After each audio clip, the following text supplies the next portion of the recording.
Roberto José Arias es economista especializado en temas fiscales, tributación, seguridad social. Es un ex secretario de políticas tributarias entre el 2019 y el 2022 y queríamos preguntarle a él qué significa esta decisión. Roberto, ¿cómo te va? Rodolfo, te saludamos. Hola, Rodolfo, buenas tardes, ¿cómo estás? ¿Está bien lo que hizo el gobierno? ¿Está mal? ¿Cuál es la primera impresión, Arias? Mixto. Tiene cosas buenas y cosas malas, a mi juicio. Hizo 4 cosas. Primero, elimina a AFIP, la disuelve y lo reemplaza por otro organismo que es lo mismo, ARCA, pero con las mismas misiones y funciones. Va a tener una DGI, una DGA, igual que AFIP.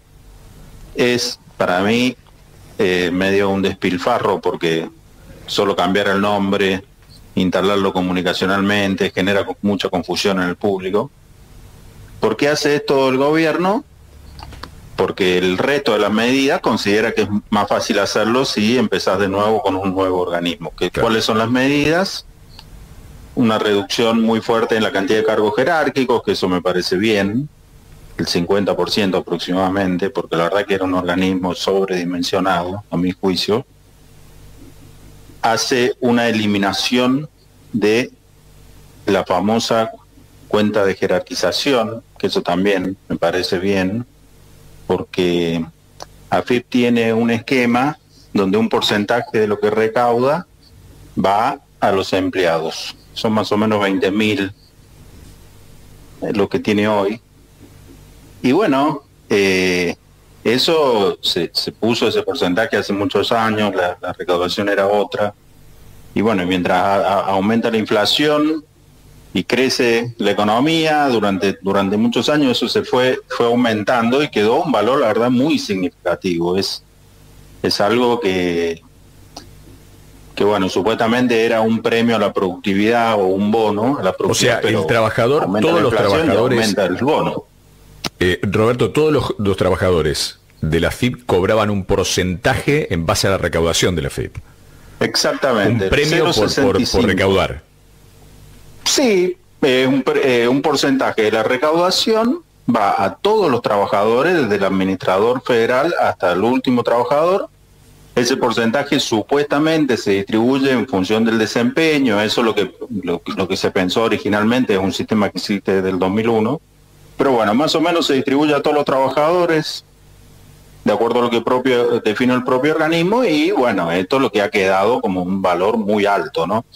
Yo, para hacer números así muy globales, ese 0,65, contando 20.000 trabajadores, son cerca de 50 millones de pesos por trabajador por año, lo que están recibiendo en promedio, ¿no? Algunos pueden recibir más, otros pueden recibir menos, pero eso es más o menos un valor, yo creo, alto, porque es eso más el salario lo que cobra. Y un salario medio, no vamos a hablar de lo que cobra la UNO. Un salario alto, digamos, salario bueno, si se quiere. Pero bueno, si ese salario le sumamos a esta cuenta, yo la verdad que creo que es algo que merecía una revisión, más en este contexto del país, y también un organismo que bueno, que desde que existe se le dio muchos recursos, muy buenos salarios, total autarquía. O sea, el administrador de AFIP puede designar a los directores generales, puede crear dependencias, o sea, tiene capacidad de manejo de todo el organismo. Y tampoco podemos decir de que tenemos un organismo modelo, ni que se hayan logrado resultados extraordinarios. Con lo cual, yo creo que merecía una revisión. Bueno, hay que ver si lo que anunció el gobierno es una decisión dura, digamos, de barajar y dar de nuevo, pero hasta ahora es un anuncio, no sabemos los detalles, obviamente. ¿Y en lo negativo decir que la cuarta decisión... Sí, perdón. En lo negativo, Roberto. No, lo negativo era que me parece innecesario este tema de cambiar el nombre. Yo creo que esto se podía hacer igual, y no es un tema menor, porque es un organismo muy complejo. AFIP tiene muchísimos sistemas, normas, decretos, leyes, resoluciones. El organismo lo conoce todo el mundo, o sea, va a generar confusión, ya está generando confusión. instalar un nuevo organismo, pero bueno, eso me parece que era innecesario, el gobierno fue por ese lado. Y lo otro que me pareció, cuando hablan de despedir a 3.000 trabajadores porque ingresaron en el gobierno anterior, bueno, eso me parece que es una práctica que no es buena. Si hay algo irregular en el nombramiento de alguien, no tiene que ver con que lo puede hacer este gobierno, lo puede hacer anterior. Me parece que no va por el lado de, porque lo nombró el gobierno anterior, yo lo despido, ¿no? Eso me parece que es una práctica pésima y que genera un muy mal antecedente. La AFIP fue utilizado en buena parte de los pasados gobiernos, no tengo una denuncia en para apretar, definitivamente, para apretar. Tal vez ahí está la mala imagen de la AFIP y el cambio de nombre, porque en realidad lo que debería cambiar es las modalidades que han venido hasta acá, llevando a que un organismo de recaudación sea laxo con algunos contribuyentes, implacables con aquellos contribuyentes, por ejemplo, que se oponen a las ideas del gobierno. Ha sido una constante en los últimos años. Sí, yo he escuchado muchas denuncias mediáticas sobre eso. La verdad es que no me gustaría meterme porque no tengo los elementos y no quiero comentar noticias de los medios, ¿no? Creo que el organismo tiene mucho para mejorar en términos de hacer las cosas más simples para los contribuyentes, tener una fiscalización más efectiva, que haya menos informalidad, que haya menos evasión. Argentina tiene niveles de evasión muy altos, incluso para países de nuestro nivel de desarrollo, y la verdad es que en los últimos 25 años, desde que existe la AFIP, no mejoró eso. Entonces uno dice, el país está haciendo una inversión enorme para que haya un buen sistema de administración tributaria. La verdad que fue una buena decisión cuando se crea el organismo. Dotarlo de recursos, darle autonomía, pero faltó generar una rendición de cuentas efectiva. Si vos le das a un organismo público, le das total autonomía y le das todos los recursos que quiera, pero no hay rendición de cuentas, eso termina como algo endogámico, que cada vez más grande y cada vez sueldos son más altos y nadie se anima a cortarle, de romper el nudo georgiano, digamos. Roberto tiene una pregunta para hacerte, Guille López. Guille. Sí, ¿qué tal, Roberto? ¿Cómo te va? Buenas tardes. ¿Es necesario que tenga más de 20.000 empleados la ahora ex AFIP, la actual ARCA, con la tecnología que hay para poder controlar las operaciones comerciales, todo lo que controla la AFIP en tanto comercio interior como exterior? Y es un cálculo muy difícil de hacer si necesita más o menos. Yo lo que conozco de cómo funciona el organismo, en primer lugar, es como vos decís, Guillermo, el tema de la tecnología es central, y hoy lo que necesita para que funcione son buenos sistemas, una inversión fuerte en tecnología y una definición muy clara de cuál es la estrategia, que eso es también algo que ha faltado, ¿no? O sea, una mirada más de mediano plazo hacia dónde va, qué bolsones, digamos así, de evasión atacar y demás. Pero después, si hace falta más o menos personal, no lo sé.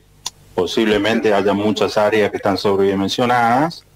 Después hay tareas de fiscalización que se tienen que hacer con personal, pero yo te pregunto, ¿sabes por qué te pregunto? Sí. ¿Sabes por qué te pregunto, Roberto? Sí. Porque estuvo en algún momento la idea de que la tributación se hiciera a través del sistema bancario, que cada uno de los contribuyentes pudiera rendir los impuestos a través de sus cuentas bancarias. Lo comentaba incluso esta mañana el exsecretario de Ingresos Públicos de la Nación, el contador Farré. Sí, o sea, todo lo que haga a la simplificación, no solo por un tema de costo para el Estado, sino para simplificarle la vida al contribuyente, eso es muy bueno. O sea, mientras menos trámite y más fácil sea pagar impuestos, es mucho mejor. Entonces, por eso es inversión en tecnología. Justo estaba escuchando lo que ustedes pusieron antes, de las entrevistas en distintas oficinas, y decían que uno habían hecho paro, pero dice, en realidad mucho no afectó porque gente acá a hacer trámite no viene. Entonces, claro, muchas veces los organismos quedaron con muchas oficinas y con personal y demás, pero la realidad es que hay hoy se hace todo online y se debería hacer más online y se debería hacer eliminar muchos trámites. Entonces, por eso a lo que voy, posiblemente algunas áreas estén sobredimensionadas, pero sí es cierto que AFIP tendría que tener una tarea de fiscalización bastante fuerte. Ahora, con este sistema tributario en la Argentina, eso no va a cambiar. Si no cambiamos el sistema tributario y lo hacemos de otra manera, va a ser muy difícil, ¿no? Es una historia en la que siempre entran los gobiernos y nunca terminan concretando, ¿no? Todos hablan de que el sistema es injusto, que hay que modificarlo, pero nada, no pasa nada. El sistema hay que mejorarlo, pero el impuesto al valor agregado y el impuesto a las ganancias tienen todos los países, o sea, tampoco hay tanto para inventar. Y los impuestos al trabajo, los aportes a la seguridad social existen en muchísimos países del mundo, no es muy diferente. Después tenemos nuestras particularidades, como la retención a las exportaciones, que es un impuesto que nadie aplica, o el impuesto a crédito y débito, son impuestos malos que hay que eliminar, pero esencialmente nuestro sistema está apoyado en el IVA, el impuesto a las ganancias y el impuesto, los aportes a la seguridad social. Eso debe ser fácil el 80% de la recaudación. Entonces, yo creo que sí, hay muchas cosas para mejorar, sobre todo eliminar algunos impuestos muy distorsivos, como estos que mencioné, simplificar, pero yo siento que ha habido también mucha falencia a nivel de la administración del sistema, no solo cómo está definido el sistema. Roberto, te agradecemos muchísimo estos minutos con Cadena 3. Por favor, Rodolfo y Guillermo, un gusto.